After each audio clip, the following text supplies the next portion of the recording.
So how should I go to that menu? So hold on a second. Can you click on that instance, create and delete history? Do we have an I instance available? Yeah, I had created. Okay, just have a look at it once. Scroll down. No attempts. Why is it not showing anything? I just created the instance. You did it now or last night? Yeah, just now. Oh, just now. It might take some time in that case. Uh, Yeah, ideally, if you have done some activity, it should show up here. If it is not showing, it means it is still under progress or under review. okay. Yeah, if I'm not, that is what.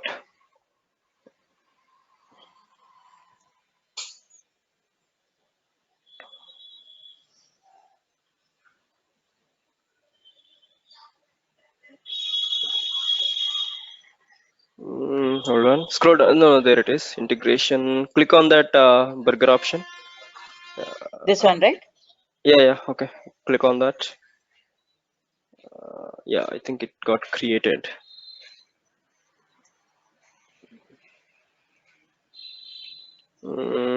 Yeah, open service console.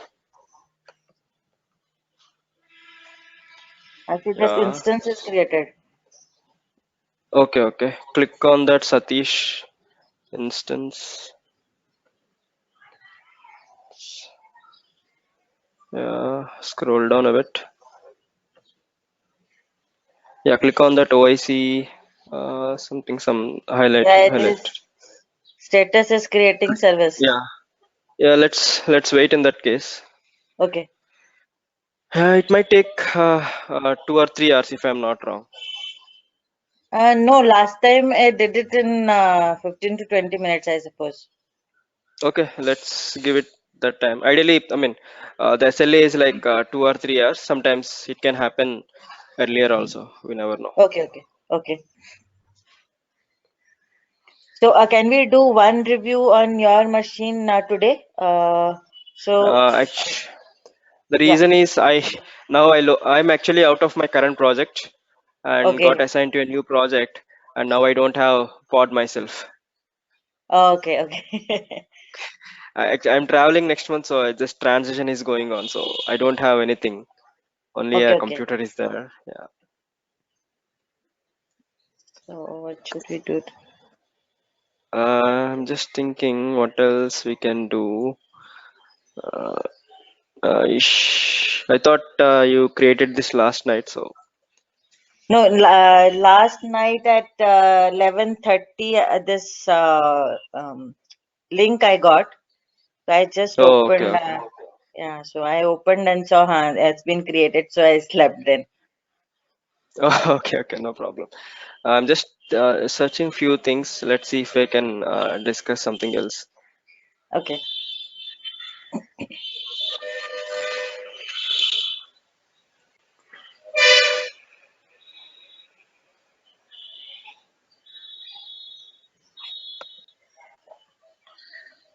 Oh, it's ready. Okay. Then let's get it started.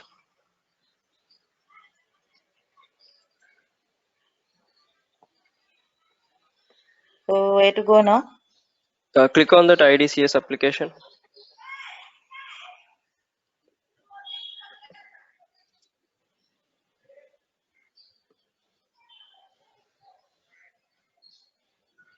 Yeah, scroll down.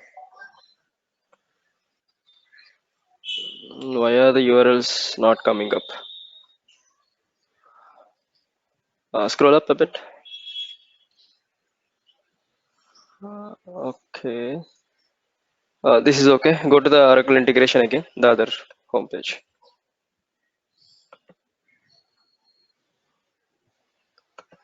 Yeah, go to the dashboard. And now where is your integration?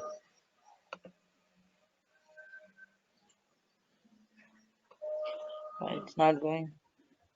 Scroll down. Yeah, dashboards. But this is not the home page, right? Quick links. Go down a bit. Here? Yeah. Okay, go to the dashboard again.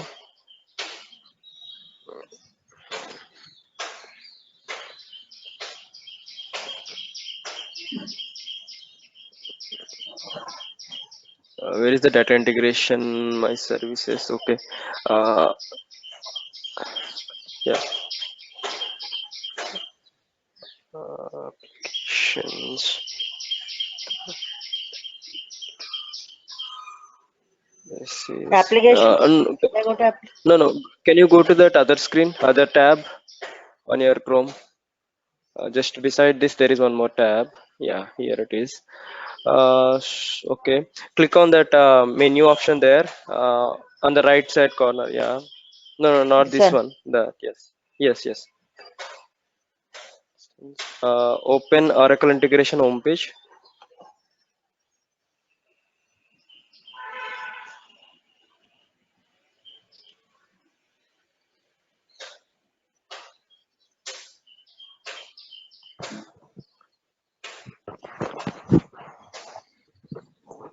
Yeah, go to integrations.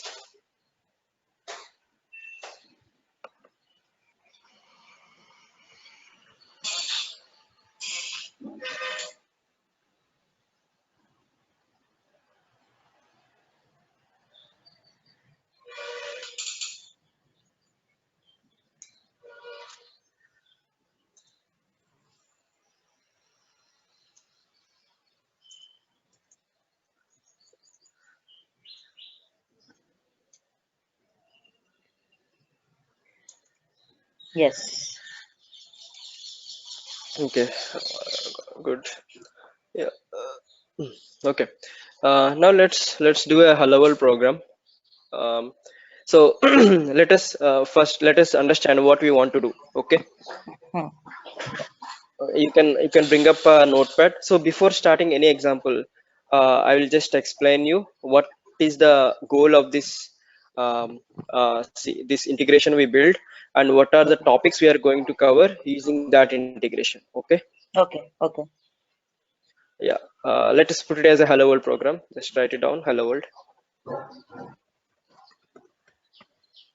Okay. And the first thing what we need to decide, we want it as a real-time interface or a scheduled interface. So if you're talking about any integration, right, in real world or real, just one thing also, Ravinder, what we are Yeah. going to discuss is we'll not just do examples like we do blindly. Okay. Instead, Mm-hmm. Yeah. we will talk about that example more, so that in when you start talking about applying the same in business, you already have the information what to take up and what not, what to discuss before starting any integration, or what are the steps you can identify even before Yeah. starting anything, so that it will be easier, right? Okay. Okay. Yeah.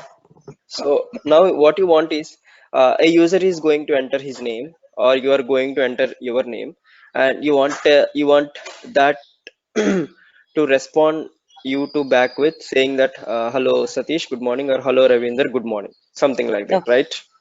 Yeah. So for this, it has to happen in real time. It's not like we can do it in batches. Say, let's say Okay. user is entering his name now, and you respond back him after 1 day, or like 4 hours or 5 hours later. That is not the case. So for any integration which you are building, you need to identify what the user is looking for. Does he or she wants a real-time response back, or a real-time processing of the transaction, or if that integration can be a batch?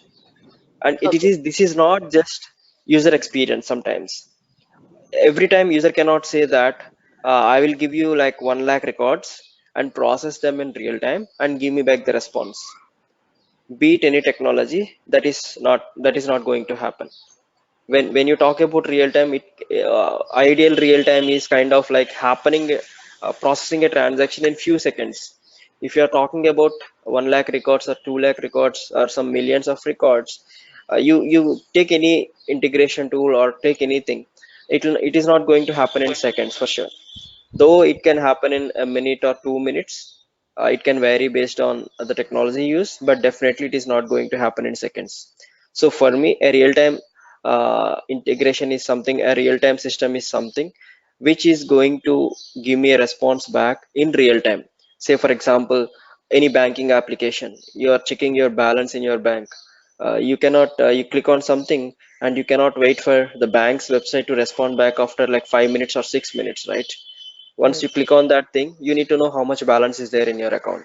So for me, that is a real-time application. So for that kind of so for not right now, if you talk about this hello world program, you want this to be a real-time application, and you want this to be, if I'm not wrong, you want this to be a synchronous service. When I say synchronous, you want the response back. It's not that you can wait for the response, or the process can happen and you don't need the response. Once you send your name, you want the response back. So steps one, step when first identify what kind of interface you want. Is it real time or a scheduled interface or a batch interface? Okay.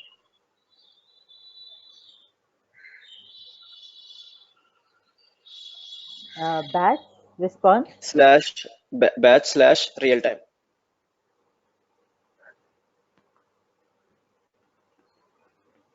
Okay.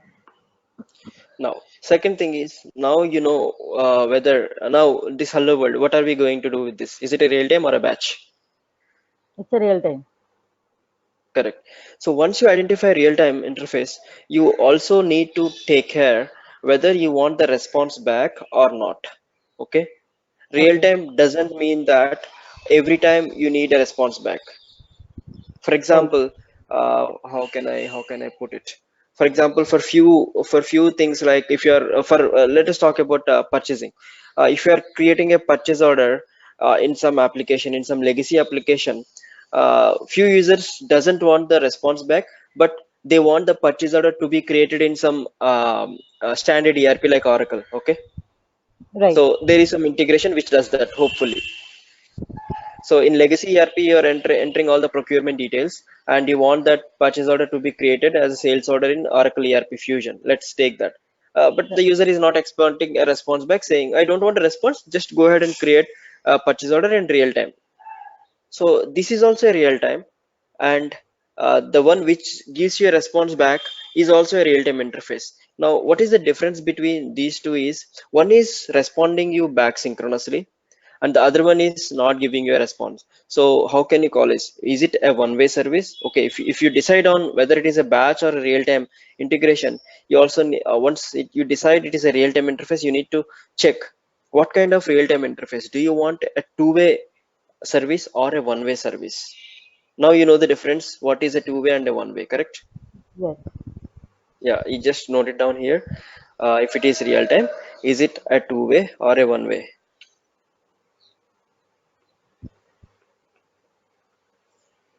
So the other name for this is synchronous or Yes. asynchronous.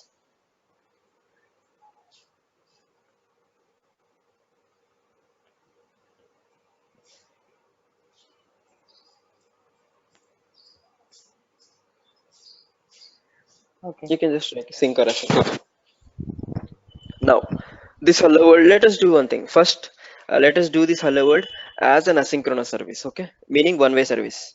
Right. Then we'll do another example, which is a synchronous service. Now let us talk about async, okay? As the name itself says that it is a one-way service. Now, what are so once you decide uh, this is going to be a one-way service, you also need to talk about one thing, whether you want to expose the service as a SOAP endpoint or a REST endpoint. Okay. Okay. Basically in today's world, right, in today's business world, or basically today's integration world, any service can be exposed either as a SOAP or a REST. These are two standards. There are other ways of exposing, but these are the 90% of the services uh, get exposed as either SOAP or REST. We will talk Okay. about the main difference, or what we can say. SOAP is basically an XML. If I'm not wrong, I explained you like what is a SOAP service, correct? Yeah. I do remember. Yeah, we talked about WSDL, what is request for a WSDL, what is a SOAP body, what is SOAP input request and all, some Yes. time back. So Yes. yeah, so SOAP is basically based on XML. So any communication with SOAP services is based on XML. REST It can either be XML, it can either be JSON, it can either be say any other language. I mean data processing language.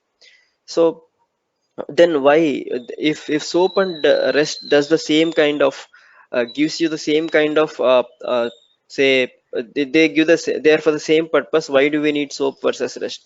There are few uh, pros and cons, or basically we should not say pros and cons, use cases. Based on the use case, which where we are implementing these endpoints, you need to either select SOAP or REST. Let me talk, say if you are dealing with some banking information to be transferred via Uh-huh. internet. Okay, so Uh-huh. here I will go with SOAP. I'll tell you why. SOAP has its own header details where you can pass the authentication information. Okay, Okay. and they can be encoded, which can be decoded only with a proper key. So that Okay. is where you can depend on SOAP. SOAP is very secure, I can say. And I mean, I'll give you more differences when we go detailed like that. And when you talk about REST is very lightweight. Uh-huh. The reason being, it'll not let's say XML. If you talk about XML, only XML, sending as XML as the input. If you talk about like 100 records sending as an input to other system using XML, it will take around 3 to 4 MB, let us say that. And if you send the same information using JSON, that 5 MB data can be sent with REST with just like, if I'm not wrong, 50 KB to 100 KB. Okay. Okay. Okay. If you use SOAP to transfer some data, if SOAP is taking 5 MB using all XML tags, REST using JSON will take only 50 to 100 KB. For the same amount of data, you can transfer the same amount of data using REST. So REST is kind of lightweight. If you are dealing with large amounts of data transferring via real time like this within the integration, you have to go with REST. This is the thumb rule. If you know that if you need more security and the payload is less, say you have only like not more than like 50 to 60 attributes to be shared to the other integration, you will go with SOAP. And also if you need more security, you will go with SOAP.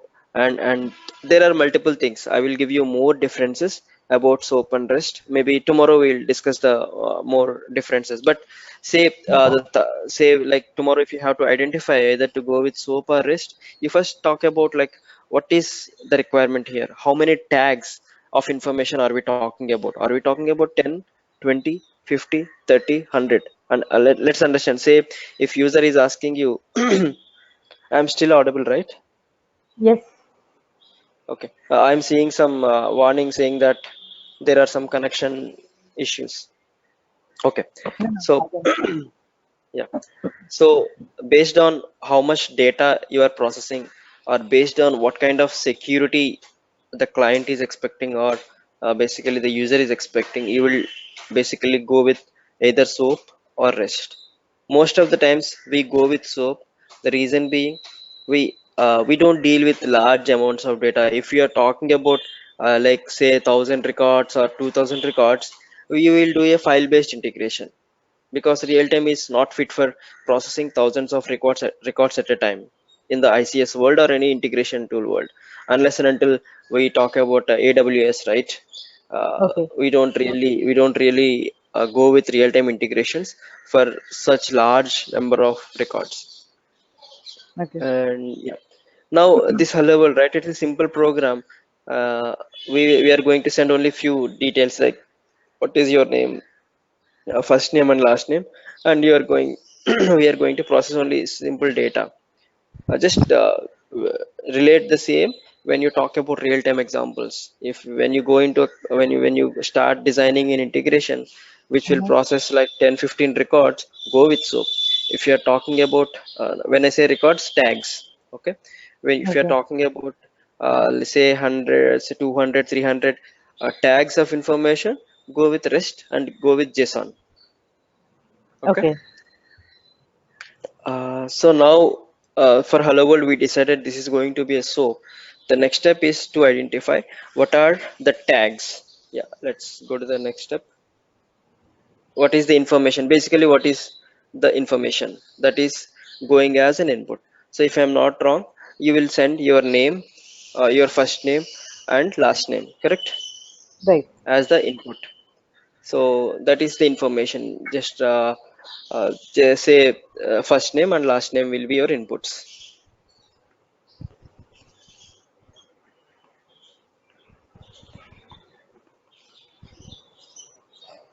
And now let's go to the next thing.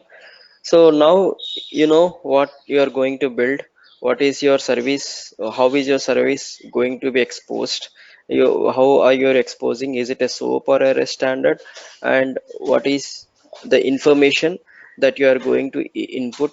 And what is integration supposed to do?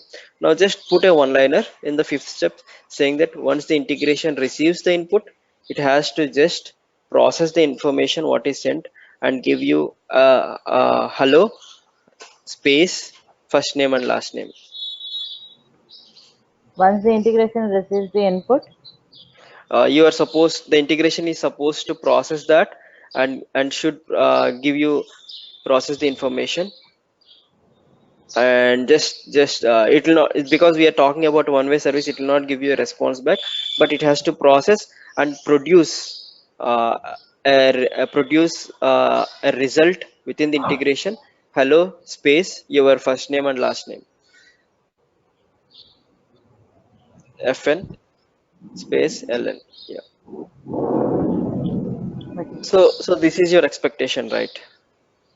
Right. So this is how we gather the requirements for any kind of integration we build. Now you have all the required details. Now what are the steps to create an integration on OIC or ICS to achieve the above requirement?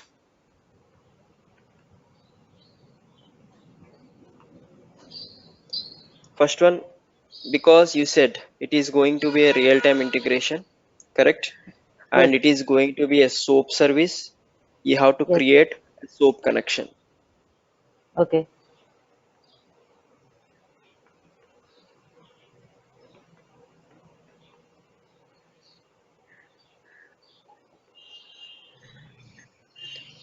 Create SOAP connection.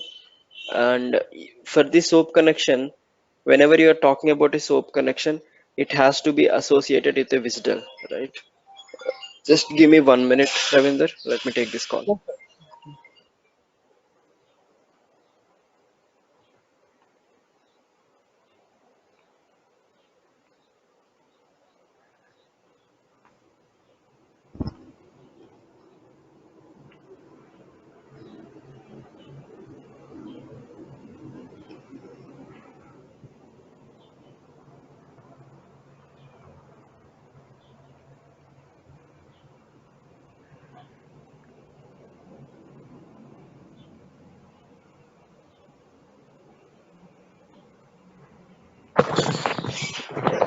Sorry, Ravinder.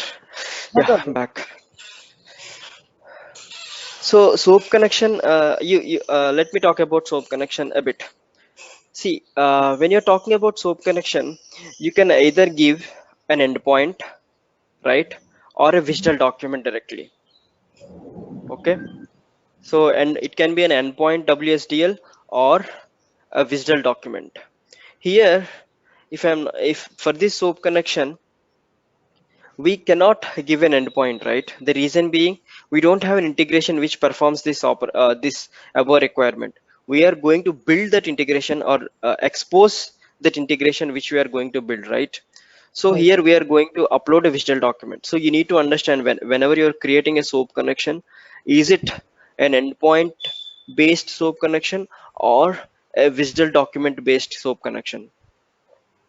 So in our case, you tell me, what is our SOAP connection based on? Is it an endpoint based SOAP connection or a WSDL document based SOAP connection? No, it is WSDL document based. So here we are going to build a WSDL, right? A Yes. WSDL document which will basically expect the input parameters, the first name, the input parameters as the first name and the last name, and that WSDL document is going to be a one-way WSDL document. Okay.